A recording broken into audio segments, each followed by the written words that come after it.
ابھی lock down کا جو معاملہ چل رہا ہے تو یہ غیر مقلدین نام نہاد اہل حدیث وہابیوں کی طرف سے یہ ایک فتنہ چھیڑ دیا گیا کہ گھروں میں جبکہ سب نماز پڑھ رہے ہیں تو گھر میں ہی امامت کر لے کوئی بھی شخص۔ نتیجہ یہ ہوا کہ ہر گھر میں ایک امام پیدا ہو گیا ہے، ورنہ پہلے تو مساجد جو علاقے کی ہوتی تھی اسی میں ایک امام ہوتا تھا اور سب اس کی ابتدا میں نماز پڑھتے تھے۔ اب چونکہ مساجد میں پابندی ہے تو وہابیوں نے امامت کے درجے کو اتنا عام کر دیا، اور بالکل میں ایک عام لفظ میں ایک جملہ کہوں گا کہ بالکل امامت کے مقام و مرتبے کو اتنا چلر بنا دیا کہ ہر ایرا گہرا نتو خیرا کوئی بھی اپنے گھر میں جماعت قائم کر کے امام بن سکتا ہے۔ حالانکہ یہ بیچارے دعویٰ حدیث دانی کا کرتے ہیں، لیکن پتہ نہیں ہے کون سی کتابیں پڑھتے اللہ جانے۔ بہرحال آئیے آپ کے سوال کی طرف میں متوجہ ہوتا ہوں۔ چنانچہ سنن ابو داؤد دیکھیں آپ، سنن ابو داؤد کے اندر کتاب الصلاۃ باب من احق بالامامہ حدیث نمبر ہے 590۔ حضرت عبداللہ ابن عباس رضی اللہ تعالیٰ عنہ سے حدیث روایت ہے کہ اللہ کے نبی صلی اللہ تعالی وسلم نے ارشاد فرمایا، تم میں اچھے لوگ اذان کہیں اور تم میں جو قرہ ہو وہ امامت کریں۔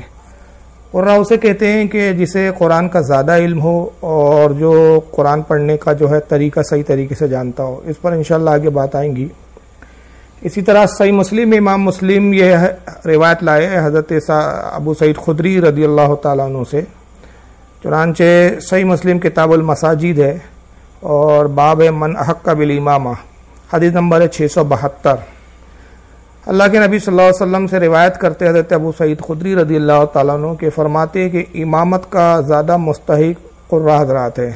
یعنی جو قرآن کو زیادہ پڑھا ہوا ہو۔ تو یہاں پر جو کہا گیا ہے دو حدیثوں سے ثابت ہوا کہ پہلی حدیث میں اللہ کے نبی واضح طور پر ارشاد فرما رہے جو سنن ابو داؤد سے میں نے بیان کی کہ حضور فرماتے اچھے لوگ اذان کریں اور اچھے لوگ امامت کریں۔ اب یہاں اچھے سے کیا مراد ہے؟ یہاں اچھے سے جو شرعی مراد ہے، اور شرعاً اچھا کسے کہا گیا ہے تو اگر فقہاء کرام کی آپ کتابوں کا مطالعہ کریں تو آپ کو یہ چیز ملے گی کہ امامت کے لیے 6 شرائط بیان کی گئی ہے۔ پہلی شرط ہے کہ مسلمان ہو، اسلام کا ماننے والا ہو، مسلمان ہو، اور دوسری شرط ہے کہ بلوغ یعنی بالغ ہو، تیسری ہے کہ عاقل ہو یعنی پاگل دیوانہ مجنون نہ ہو، اور چوتھی شرط یہ ہے کہ امامت جو ہے وہ مرد ہی کرے۔ اب پانچویں یہ ہے کہ قرأت کا جاننے والا ہو، اور چھٹی شرط یہ ہے کہ معذور نہ ہو۔ تو معذور ہونے کا مطلب یہ ہوتا ہے کہ جیسے کسی کو حدث کی شکایت ہوتی ہے، بعض لوگوں کا یہ حال ہوتا ہے کہ مسلسل پیشاب کے قطرے ٹپکتے ہیں یا بعض کی ری خارج ہوتی رہتی ہے، تو ایسے افراد معذور ہے۔ تو امامت کے لیے حکم یہ ہے کہ معذور بھی نہ ہو، اس لیے کہ اس کا جب وہ معذور ہے تو طاہر کی یعنی اچھے شخص کی وہ امامت نہیں کر سکتا۔ البتہ در مختار کتاب الصلاۃ باب الامامہ جلد نمبر 2 صفحہ 390 پہ یہ مسئلہ بیان کیا گیا ہے کہ معذور اگر اپنے مثل معذور کی اقتدا کرنا چاہے، یعنی اگر کوئی شخص اس کو ری خارج ہونے کا مرض ہے مان لیجئے، یا پیشاب کے قطرے ٹپکنے کا مرض ہے، اور جس کی وہ امامت کر رہا ہے مقتدی بھی اسی کی طرح ہو، اسی کی مثل ہو، تو پھر وہ اس کی امامت کر سکتا ہے۔ یا تو اس سے زیادہ ہو اس کی کر سکتا ہے جو زیادہ ہو، یا اس کے مثل ہو، لیکن اگر اس سے کم ہے اور امامت کے لائق ہے تو پھر معذور اس کی امامت نہیں کر سکتا۔ یہ تو خیر 6 شرائط وہ ہے جو میں نے بیان کی، لیکن ان تمام شرائط میں سب سے بڑی جو شرط ہے وہ یہ ہے جس کو فتاوی عالمگیری میں کتاب الصلاۃ الفصل الثالث کے اندر جلد نمبر 1 صفحہ 86 پر صاحب عالمگیری نے اس کو بیان کیا ہے، اور وہ یہ ہے کہ جس کی بد مذہبی جو ہے حد کفر تک نہ پہنچی ہو، ایسا شخص ہی امام بن سکتا ہے۔ اگر کسی کی بد مذہبی جو ہے وہ حد کفر تک پہنچ جائے تو اس کے پیچھے نماز بھی مکروہ تحریمی ہوں گی، واجب الاعادہ ہوں گی، یعنی اس کے پیچھے نماز پڑھی تو نماز ہی نہیں ہوں گی۔ پھر فقہاء کرام فرماتے ہیں کہ امامت کا مستحق کون ہے؟ تو اگر مان لیجئے کہ 2 اشخاص پائے جائیں اور دونوں امامت کے لائق ہو،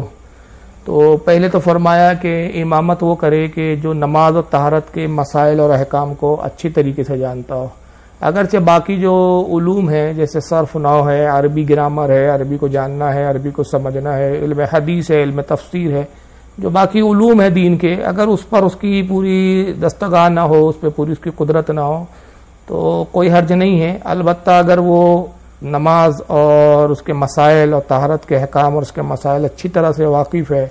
اور قرآن اس کو زیادہ یاد ہے، اور پھر بطور مسنون پڑھنا جانتا ہو، یعنی جس طرح سے سنت طریقہ ہے اس کے پڑھنے کا، یعنی اس کے قرآن کے الفاظوں کے حروف اور اس کے مخارج وغیرہ بالکل صحیح طریقے سے اس کے ادا کر سکتا ہو، تجوید کا علم زیادہ اس کو معلوم ہو، تو ایسا شخص جو ہے وہ امامت کے لائق ہے۔ اور اگر بالفرض فقہاء کرام نے یہ بھی لکھا ہے، میں ایک معلومات کے اعتبار سے بات عرض کر دوں کہ اگر دو شخص ایسے ہو امامت کے لیے کہ مان لیجئے کہ دونوں قرآن برابر جانتے ہیں، تجوید میں بھی دونوں برابر ہیں، مخارج بھی دونوں کے بہترین ہیں، تو اب دونوں میں پھر کون امام بنے گا؟ جب دو ایک طرح سے آ جائے، ایک ہی کوالٹی کے لوگ ہو، تو پھر فقہاء کرام کہتے ہیں کہ اس میں پھر وہ امامت کا زیادہ حق رکھتا ہے کہ جو حرام سے زیادہ بچتا ہو، اور جس کو حرام و حلال کا زیادہ فرق معلوم ہو، حلال و حرام کے حکام جو زیادہ جانتا ہو۔ مان لے کہ دونوں متقی اور پرہیزگار ہے اور حرام و حلال کے بھی فرق کو دونوں برابر جانتے ہیں، تو پھر حکم یہ ہے کہ جو ان میں زیادہ عمر والا ہو اور جس نے اسلام کے حالات میں جو ہے زیادہ عمر گزاری ہو۔ اگر مان لے کہ دونوں عمر میں بھی برابر ہے اور اسلام دونوں کا ایک ہی طرح سے رہا، مطلب ایک ہی وقت گزارا ہے اتنا ہی وقت، تو پھر یہ ہے کہ جس کے اخلاق اچھے ہو، تو اب دیکھا جائے گا کہ ان دونوں میں اخلاق کس کا بلند ہے۔ جس کا اخلاق اچھا ہوگا اس کو امامت کے لیے آگاہ کیا جائے گا۔ اب یہاں فقہ کہتے ہیں کہ اگر مان لیا جائے کہ دونوں کے اخلاق بھی ٹھیک ہے اور بہت اچھے ہیں، اب یہ طے نہیں کیا جا پا رہا ہے کہ بھئی ان میں سے کون زیادہ بہتر اخلاق والا ہے اور کون کمتر اخلاق والا ہے، دونوں کا اخلاق اچھا ہے، تو پھر علماء کہتے ہیں کہ ان میں جو تہجد گزار ہو، یعنی جو تہجد کی نماز پڑھتا ہو، وہ پھر زیادہ امامت کا حقدار ہے۔ مگر مان لیجئے کہ دونوں تہجد گزار ہو، تو پھر کہا گیا ہے کہ جو نسب میں جو ہے بہتر ہو ان میں، تو نسب کے اعتبار سے جو زیادہ شریف نسب کا جو ہے وہ ہو، مطلب وہ امامت کے لائق ہے۔ مان لیجئے کہ حسب و نسب میں بھی دونوں ہی برابر ہے، تو پھر دیکھا جائے گا کہ دونوں میں خوبصورت کون ہے اور عزت والا کون ہے۔ مان لیجئے کہ دونوں حسن و جمال میں بھی برابر ہے اور عزت میں بھی دونوں برابر ہے، قوم میں اور معاشرے میں دونوں کی عزت جو ہے بہت زیادہ ہے، دونوں کو عزت سے دیکھا جاتا ہو، تو پھر فقہاء کرام کہتے ہیں کہ پھر یہ دیکھا جائے گا کہ ان میں کپڑے کس کے زیادہ ستھرے ہیں، صاف ستھرے کون کپڑے پہنتا ہے۔ اب اگر مان لے کہ اس میں بھی برابر ہو، تو پھر فقہاء کرام کہتے ہیں کہ اب قرہ ڈالا جائے گا، اور قرہ جس کے نام نکلے گا وہی امامت کے زیادہ جو ہے لائق مانا جائے گا۔ تو بہرحال یہ ہے چند مسائل جو میں نے آپ کے سامنے عرض کی ہے کہ قرآن کے زیادہ جاننے والا، تہجد گزار، یہ سب کوالٹی آئی ہے، اور اس میں سب سے بڑا ہے کہ فاسق و فاجر نہ ہو۔ اور فسق کے اندر بھی بہت ساری چیزیں آتی ہے، اگر کوئی فاسق ہے تو وہ امامت نہیں کر سکتا، مثلا داڑھی منڈا ہے، داڑھی ہی پوری صاف ہے اس کی، یا حد شرع جو مقرر ہے اس سے کم داڑھی ہے اس کی، یعنی 4 انگل سے اس کی داڑھی کم ہے، تو وہ امام نہیں بن سکتا۔ اگر ایسے شخص کے پیچھے نماز پڑھیں گے تو نماز ہی نہیں ہوگی، واجب الاعادہ مکروہ تحریمی ہے، اس نماز کا دوبارہ لوٹانا واجب ہے، اور نہیں لوٹائیں گے تو گناہ گار ہوں گے۔ اسی طرح جھوٹ بولنے والا ہے، لوگوں کا مال ہڑپ کرنے والا ہے، لوگوں کو دھوکہ دینے والا ہے، یا علماء حق اہل سنت و جماعت کی غیبت کرنے والا ہے، یا نمازوں کا چھوڑنے کا عادی ہے، بد مذہبوں کو اچھا جانتا ہے،